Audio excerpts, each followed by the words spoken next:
The rain followed me across the state line, a thin, cold drizzle that blurred the pine silhouettes into ghostly shape. New Hampshire felt different from Maine, quieter, heavier, as if the mountains themselves were listening. My van rattled along a winding road cutting through dense forest, the asphalt slick with fallen needles. The air carried the scent of wet stone and faint wood smoke from distant chimneys. Every so often, I passed a tilted mailbox, each belonging to a house hidden so far in the trees it might as well have been abandoned. I wasn't here for the scenery. An old postcard from Maine, yellowed, warped from water damage, had been tucked into the journal I'd found there. On its back, in smudged ink, was a single phrase: "The keeper waits where the river bends twice." Below it, barely visible, was a hand-drawn outline of mountains I hadn't recognized until now. A rusted road sign welcomed me to a town called Coldford, population 412. The name fit. Streets were empty, shops shuttered, and the only sign of life was a woman in a thick plaid coat, watching from a porch. She didn't wave. The diner's neon sign buzzed faintly in the rain. Inside, the bell over the door announced me to a handful of patrons scattered in booths. Conversations paused for a fraction too long before resuming in low murmurs. The waitress, a woman in her 60s with sharp eyes, poured me coffee without asking. "Not many come this way unless they're lost," she said, her voice quiet. "I'm looking for a river," I told her, "one that bends twice." The room stilled again. A man in the corner glanced toward the rain-streaked window. The waitress's gaze locked on mine. "You'll want to be careful," she said finally. "That river's not right. Folks say it remembers things, keeps them."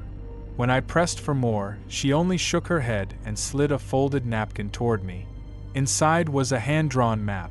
In the corner of it, someone had sketched a symbol I had seen before, in Maine, carved into the doorframe of an abandoned house. The rain had turned to mist by the time I stepped outside. Coldford's Main Street felt like a stage set abandoned mid-scene. The map in my pocket was damp from my palm, its lines hand-drawn but precise. The river wasn't far, at least, not in miles. But something about the way the roads bent on the paper didn't match the ones under my tires. I drove east, following a narrow road that climbed steadily into the hills. Fog swallowed the treeline, and the van's headlights caught glimpses of crumbling stone walls snaking through the forest, remnants of old boundaries long forgotten. Every mile deeper felt like a step backward in time. When the road narrowed to a single lane, I slowed. That's when I saw it, a figure standing at the bend, motionless, facing away from me.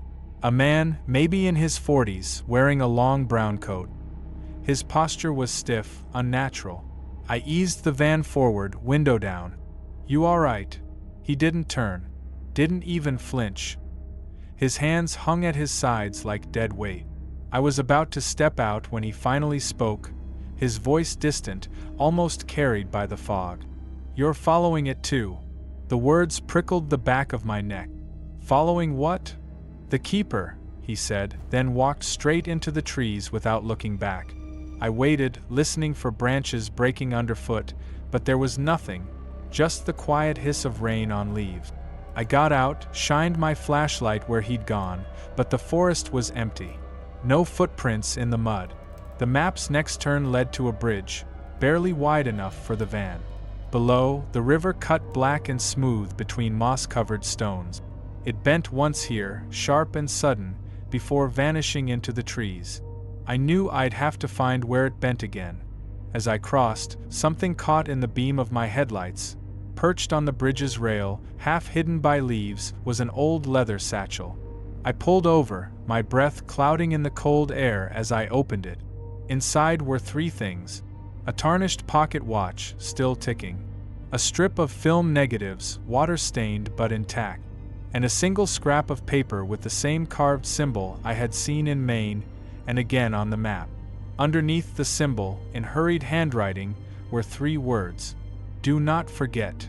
The fog thickened as I pocketed the satchel and continued along the narrow road, the dense trees closing in on both sides like silent sentinels. The forest seemed alive, breathing in the damp chill of the evening. Every rustle and snap of twig heightened my senses. I was no longer just a traveler. I was being drawn deeper into something ancient and unseen. Ahead, the road curved sharply, once again. This had to be the second bend, the place the message had hinted at. My van's headlights barely pierced the gloom, revealing a small clearing where the river widened and slowed, its surface glassy and unervingly still. There, standing on the riverbank, was a figure draped in a tattered cloak, face obscured by shadow. As I stepped out of the van, the air grew colder, carrying a whisper that seemed to come from the water itself. "Do you remember?" a voice asked, echoing softly through the trees. I froze, heart pounding. The symbol from the map and the satchel burned in my mind. This was no ordinary legend. It was a puzzle stitched into the fabric of my journey and my past. The figure turned slowly, revealing eyes that shimmered like liquid silver. "You're not here by chance, Asric Holloway," it said.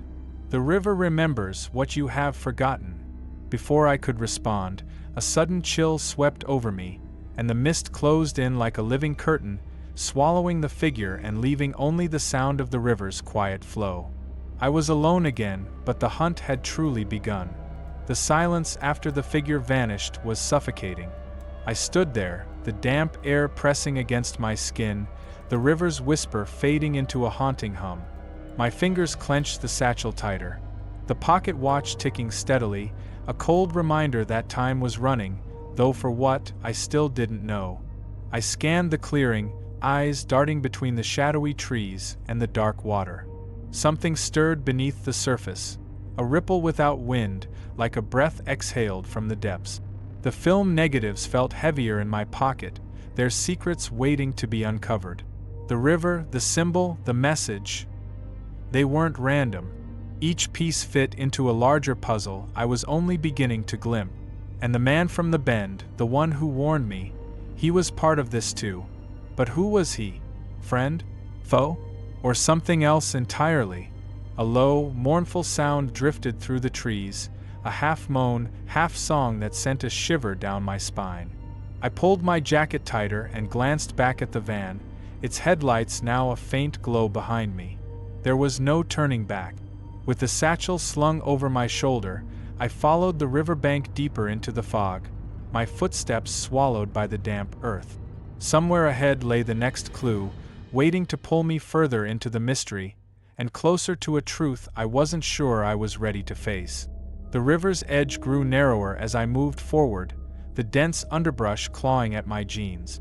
The mournful sound thickened, turning into a fragmented melody carried on the cold night air. It felt ancient, like a lullaby whispered through generations long forgotten. Ahead, the mist parted to reveal a small wooden dock, half submerged and slick with moss. A single lantern hung from a crooked post, flickering weakly as if struggling to hold back the darkness. I stepped onto the dock, every creak underfoot echoing in the stillness. On the weathered planks lay a bundle wrapped in oilcloth. Carefully, I unwrapped it to find a faded journal, its pages brittle and stained. The handwriting inside was hurried but deliberate, a diary belonging to someone who had known the river's secrets intimately. One entry caught my eye. "The river keeps its promises but never forgets its debts. Tonight the keeper comes for what was taken." A sudden chill swept over me, and I glanced into the shadows beyond the trees. The river's melody grew louder, more insistent, as if urging me to listen, to remember. In that moment I understood. This journey wasn't just about chasing legends.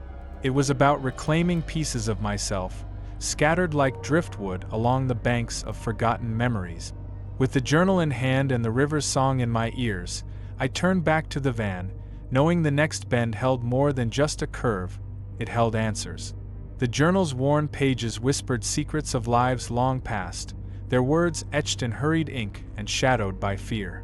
I traced the lines with trembling fingers, feeling the weight of years pressing down like the dense fog around me. The entries spoke of a guardian, the keeper, who watched over the river and its hidden debts. A figure both protector and prisoner, bound by an ancient promise to preserve what was lost and reclaim what was stolen. One passage chilled me more than the rest. They say the river remembers those who walk its banks with restless souls. It holds their stories, their regrets, and when the time is right, it calls them home. As the night deepened, the melody morphed into a haunting chorus of voices, echoes of the past, mingling with the rustling leaves and the slow current. I realized then that I was not merely a visitor, but part of this tapestry, woven into a fate older than I could grasp. The van awaited me, silent and patient, a vessel for the next leg of this strange pilgrimage. But before I could leave, a sudden flicker caught my eye, a shadow darting between the trees. I froze. The forest held its breath. Then, a soft whisper reached my ear. "You cannot outrun the river, Asric. It flows through you." The whisper lingered like a cold breath against my skin, sending a shiver that traveled down my spine. I spun around, scanning the dark woods, but found only swaying branches and thick fog. The night seemed to close in tighter, as if the forest itself were watching, waiting. I climbed back into the van, the engine's rumble breaking the silence, yet the feeling of unseen eyes followed me. The journal rested on the passenger seat, its pages fluttering softly despite the closed windows. Driving away from the river, the town of Coldford disappeared behind a curtain of mist. The winding road ahead led deeper into New Hampshire's heart, to places where shadows lengthened and secrets festered. As the miles slipped past, my mind raced with questions. Who was the keeper, really? And why did the river, and this strange symbol, keep appearing, weaving through each clue like a dark thread? The pocket watch ticked steadily in my jacket pocket, its rhythm a reminder that time was both ally and enemy in this unfolding mystery. Ahead, the headlights caught a flicker, a weathered sign announcing the next town, Bristol. The next piece of the puzzle awaited. I didn't know what I would find there, but I knew one thing for certain: my journey had only just begun. The road to Bristol was narrow and winding, flanked by towering pines that seemed to lean in close, whispering secrets in the night breeze. As I drove, the fog thickened again, swallowing the headlights and turning the world into a blur of shadow and light. When I arrived, the town was eerily quiet. Street lamps flickered sporadically, casting long, trembling shadows across empty sidewalk. The few buildings that lined the main street looked worn, their paint peeling like forgotten memories. A faded bulletin board outside the town hall caught my eye. Among the announcements was a yellowed newspaper clipping pinned beneath a cracked glass pane. The headline read, "Disappearance at Echo Lake. Locals search for missing man." The photo showed a man whose face was blurred, but the date, nearly 30 years ago, and the place, Echo Lake, sparked a memory. The same lake appeared faintly on the map the waitress gave me, circled with a mysterious symbol. I slipped the clipping into my jacket pocket and turned toward the small diner still open at this late hour. Inside, the atmosphere was thick with unspoken stories. A man seated alone in the corner caught my gaze, his eyes sharp, too aware. As I approached, he spoke without prompting. "You're chasing ghosts, Holloway. But some rivers run too deep for answers." His voice was gravelly, layered with warnings and regrets. I felt the weight of the past pressing down harder than ever. The mystery was unfolding, and with every step, I was sinking deeper into the dark current of something far older than me. He leaned closer, lowering his voice to a gravelly whisper. "Echo Lake isn't just a body of water. It's a mirror, reflecting more than just your face. It shows what lies beneath and what's been buried." I nodded, clutching the newspaper clipping tighter. "I'm looking for the truth. About the river, the keeper, and why I'm here." He studied me for a moment, then sighed. "You don't know what you're stirring. Some things are better left forgotten." Outside, a sudden chill swept through the diner, rattling the windows. The lights flickered, and for a heartbeat, the room felt different. I glanced toward the door, half expecting to see something, or someone, lurking in the shadows. But nothing was there. "Tomorrow," the man said, "there's a gathering at the old mill near Echo Lake. Folks come to remember or forget. You should go. If you want answers." As I stepped back into the night, the fog swallowed me whole. The weight of the past pressed heavier than ever, but I knew I couldn't turn away. My journey was no longer about places on a map. It was about confronting what had been hidden, both by the land and by myself. The night air bit sharply as I made my way toward the old mill. Moonlight filtered weakly through the dense canopy, casting long, skeletal shadows on the worn path. The whispers of the forest seemed to swell, as if eager to share their secrets, or to warn me away. When I reached the clearing, flickering flames from a small bonfire danced against the ancient wooden beams of the mill. A handful of townsfolk had gathered, their faces etched with lines of grief and apprehension. They moved with a quiet purpose, exchanging wary glances and hushed words. As I stepped closer, a woman approached me. Her eyes, dark and deep, held a flicker of recognition. "You're the one following the river's thread," she said softly. "Be careful. The keeper doesn't take kindly to strangers." She handed me a worn charm carved from dark wood, an emblem I'd seen before, tucked away in the margins of the journal. "This will protect you," she whispered. "But it's only a shield, not a sword." The crowd fell silent as an elder began to speak of the river's curse, of debts owed and promises broken. The stories wove a tapestry of sorrow and warning, each tale echoing the symbol I'd seen again and again. My heart pounded as I realized the river was more than a place. It was a force binding the past to the present, and my journey was entwined with its restless spirit. The night stretched on, and as the fire flickered low, I knew the next day would bring answers, or deeper mysteries. The dawn crept slowly over the horizon, casting a pale light through the dense forest. I sat by the dying embers of the fire, the wooden charm warm in my palm. The townsfolk had vanished, leaving behind only the lingering scent of smoke and whispered warnings. With the charm around my neck, I felt a strange calm, like a fragile shield against the unknown. But deep inside, questions churned relentlessly. Who was this keeper everyone feared? What debt did the river demand? And why was I so deeply connected to all of it? I packed the journal carefully and started the van, the engine's hum breaking the morning silence. My route took me closer to Echo Lake, a place heavy with unspoken histories and shadows. The map from Coldford showed a narrow trail leading to the water's edge. As I followed it, the forest grew dense, the canopy closing overhead to block the sun. The air was thick with moisture and a strange tension, like the world was holding its breath. At the lake, the water lay still, dark as obsidian. Reflections shimmered on its surface, distorting the trees and sky like a dream. I pulled out the pocket watch and the strip of film negatives, wondering if the past was trying to reach me through these relics. Suddenly, a ripple disturbed the water, and I caught a fleeting glimpse of something just beneath the surface. An outline, a shape that vanished as quickly as it appeared. The river's secret was watching me, waiting.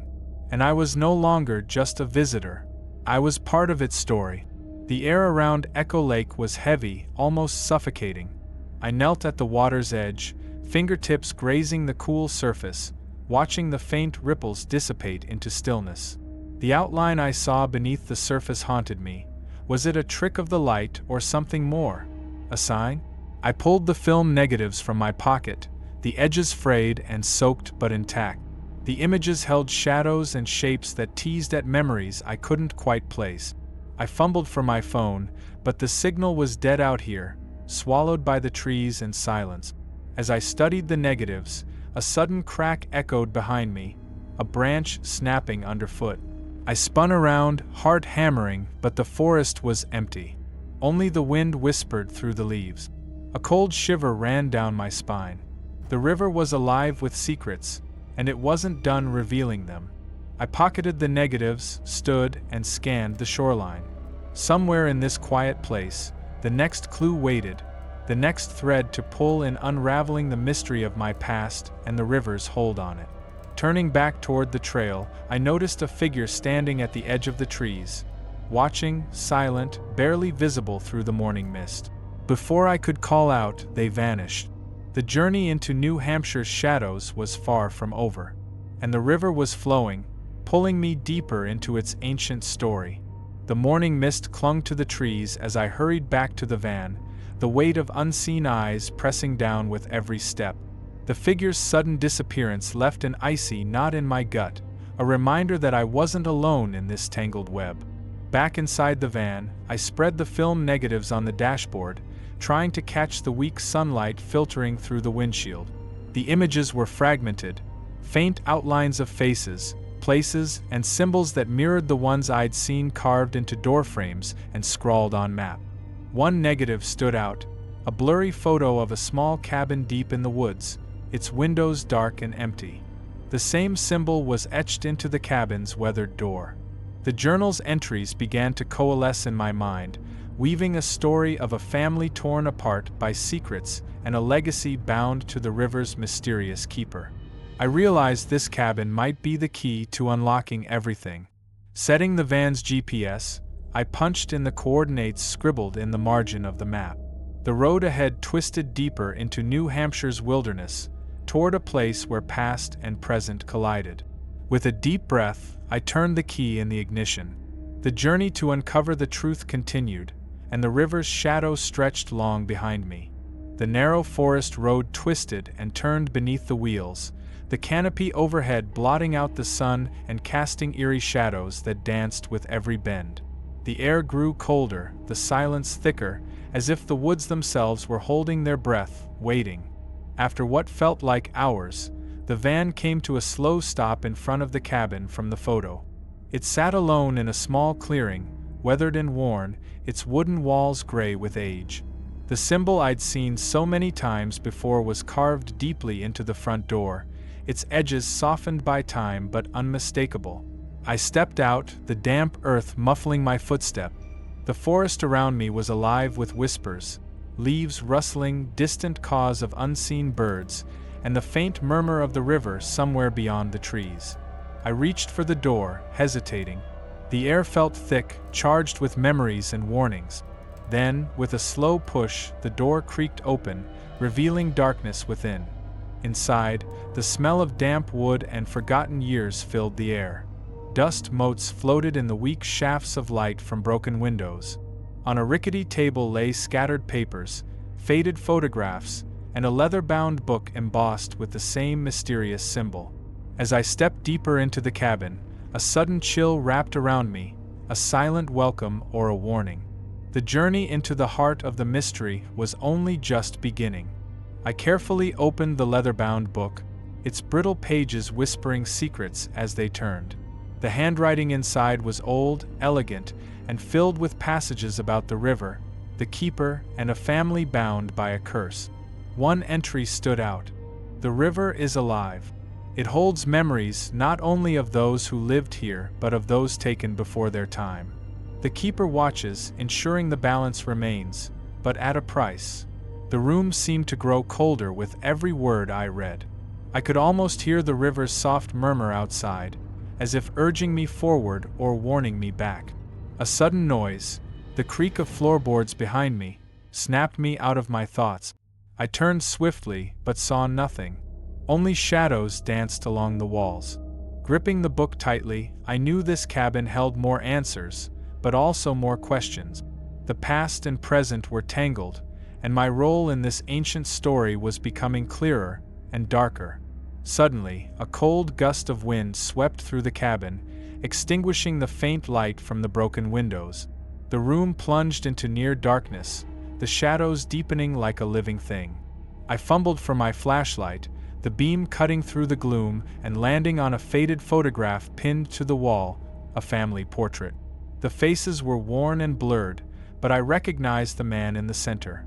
It was my father. A chill ran through me. The past I had tried to forget was staring me in the face, tangled with the river's dark secrets. Suddenly, a whisper echoed through the room, soft, almost pleading. "You're closer than you think, Asric." The voice was both distant and intimate, like a memory reaching across time. I clutched the book tighter, knowing that every step forward was a step deeper into a mystery that could consume me. The whisper lingered, wrapping around me like a cold fog. I strained my eyes, trying to pierce the shadows, but the cabin was empty, save for the lingering echoes of the past. My heart pounded, each beat matching the rhythmic ticking of the pocket watch in my hand. I sank onto a dusty chair, the weight of discovery pressing down. My father's face in that photograph, so familiar, yet so distant, held the key to everything. Questions flooded my mind. Why was his image hidden here? What role had he played in the river's curse? Turning back to the leather-bound book, I traced a passage that chilled me to the bone. Blood and water bind the keeper's fate. Those who walk the river's path must face the shadows of their own making. Outside, the wind picked up, rattling the cabin's walls like a mournful song. The river's call was growing louder, pulling me deeper into its ancient story. I knew then that my journey was no longer just about uncovering secrets, it was about confronting the legacy I had inherited. The heavy wooden door groaned as I pushed it open, stepping out into the chill of the early morning. The forest seemed quieter now, the fog retreating like a curtain revealing the soft glow of dawn. The river's distant murmur was a steady reminder of the path ahead. I slid the leather-bound book into my backpack and climbed into the van, the engine's hum a small comfort against the vast unknown. As I pulled away from the cabin, the symbol carved into the door burned in my mind, a beacon guiding me onward. My next destination was marked on the tattered map, a small town nestled deep in the mountains where the next clue awaited. I didn't know what I'd find there, but one thing was clear: the river's story was far from over. As the van wound through narrow roads lined with towering pines, I felt the weight of the past and the pull of the future entwine. Somewhere ahead, the next chapter was waiting to be written. The mountain road twisted sharply, each turn revealing glimpses of dense forest and rugged cliffs. The morning light filtered through the trees, casting dappled shadows on the gravel beneath my tires. With every mile, the air grew thinner and cooler, carrying the scent of pine and damp earth. Approaching the small town marked on the map, I noticed its quiet charm: weathered cabins, smoke curling from chimneys, and narrow streets winding between ancient oak. The locals kept to themselves, their wary eyes reflecting stories they weren't eager to share. At the heart of town stood an old library, its stone facade covered in ivy and mystery. Inside, dust motes danced in the shafts of light as I traced my fingers over faded books and yellowed map. Hidden among them, I found a journal, one that belonged to a woman named Eleanor, whose writings hinted at a hidden chamber beneath the town, tied to the river and its keeper. Her final entry sent a chill down my spine. The river's curse is bound to this place. Only those willing to face the shadows can hope to break it. As the sun dipped behind the mountains, the weight of Eleanor's words settled in. My journey was drawing me ever closer to the heart of the mystery, and to a truth that could change everything. The shadows lengthened as I left the library, the journal tucked safely in my backpack. The town's silence felt thicker now, as if the very air held its breath, watching and waiting. Following the clues Eleanor had left, I made my way toward the old chapel at the edge of town. Its crumbling steeple pierced the twilight sky, and the heavy wooden doors groaned as I pushed them open. Inside, the air was cool and still, filled with the faint scent of candle wax and aged stone. My footsteps echoed softly as I explored the nave, searching for anything that might lead me deeper into the mystery. Near the altar, I noticed a loose stone in the floor. Kneeling down, I pressed against it, and with a grinding sound, it shifted to reveal a narrow staircase spiraling downward into darkness. A rush of cold air rose from the depths, carrying whispers and shadows.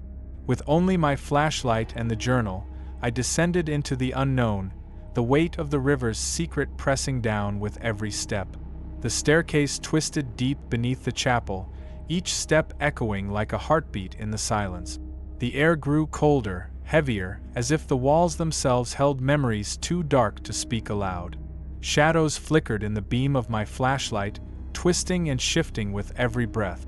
At the bottom, I entered a cavernous chamber, its stone walls etched with the same symbol that had haunted my journey. In the center stood an ancient altar, stained with the marks of time and ritual. Surrounding it were faded paintings depicting the river, sometimes calm, sometimes wild, and a figure cloaked in shadow, watching over it all. I traced the symbol with my fingertips, feeling a pulse beneath the cold stone, as if the chamber itself was alive, breathing with secrets. The journal's pages whispered warnings of sacrifice and redemption, of debts owed and balances kept. A sudden sound, a distant drip of water, broke the silence, and the room seemed to exhale. I knew I was close, closer than ever to uncovering the truth behind the keeper, the river, and the legacy that tied me to them both.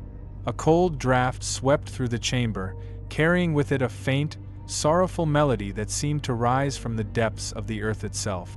I took a cautious step forward, the light from my flashlight trembling over the ancient carvings on the walls, depictions of rituals, of people bound by fate to the river's will. At the far end of the chamber, a stone pedestal held a small, intricately carved box. Its surface was worn, but the same mysterious symbol adorned its lid. My hands trembled as I lifted the box, feeling an almost electric charge course through me. Inside, wrapped in faded cloth, was a delicate pendant, a silver key entwined with a serpent, its eyes set with tiny emeralds. The journal had mentioned this key, describing it as the keeper's token, a symbol of both power and burden. Suddenly, the chamber walls seemed to pulse, shadows stretching and curling like living things. The river's voice, the whispers, the warnings, all converged in a haunting chorus. I knew this key was not just a relic. It was the link to the past and the future, a burden I was destined to carry. The pendant felt heavy in my palm, its cold metal grounding me amidst the swirling shadows. I carefully wrapped it back in the faded cloth and slipped it into my jacket pocket, knowing its significance ran deeper than I could yet grasp. The chamber seemed to pulse with a life of its own, the air thick with whispered secrets and lingering sorrows. I took a deep breath, steadying myself, and began to explore further, my flashlight beam catching the faded inscriptions etched along the walls. One phrase stood out, carved in flowing script. Only the keeper may unlock the river's truth, but the price is his own soul. A chill ran down my spine. The river's mystery was not just a story, it was a curse, a binding fate, and I was now entwined in its threads more than ever. As I ascended the spiral staircase back toward the chapel, the weight of the past and the uncertainty of the future pressed heavily on me. Outside, the last light of day faded, and the mountain shadows deepened. My journey through New Hampshire had revealed more questions than answers, but it had also brought me closer to the truth about my father, the river, and the keeper's legacy. Tomorrow, I would continue onward, to the next state and the next chapter of the mystery. The cold night air greeted me as I stepped out of the chapel, the stars hidden behind thick clouds. I slid into the van, the engine's low rumble breaking the silence. The leather-bound journal and the pendant lay side by side on the passenger seat, tangible links to a past I was only beginning to understand. As I drove away from the mountain town, the roads wound through dark forests, their shadows reaching like fingers across the windshield. The river's call echoed in my mind, pulling me forward, deeper into the mystery that had become my life. Each state I visited unveiled a new fragment of the puzzle, and New Hampshire had been no exception. The keeper's token was now mine, but with it came a heavy responsibility, and a warning whispered in the dark. Some secrets were meant to stay buried. Yet I knew I could not turn back. The journey to uncover the truth about my childhood, my father, and the river was far from over. Ahead lay Vermont, a state of rolling hills, dense woods, and perhaps the next clue that would bring me closer to the heart of the mystery.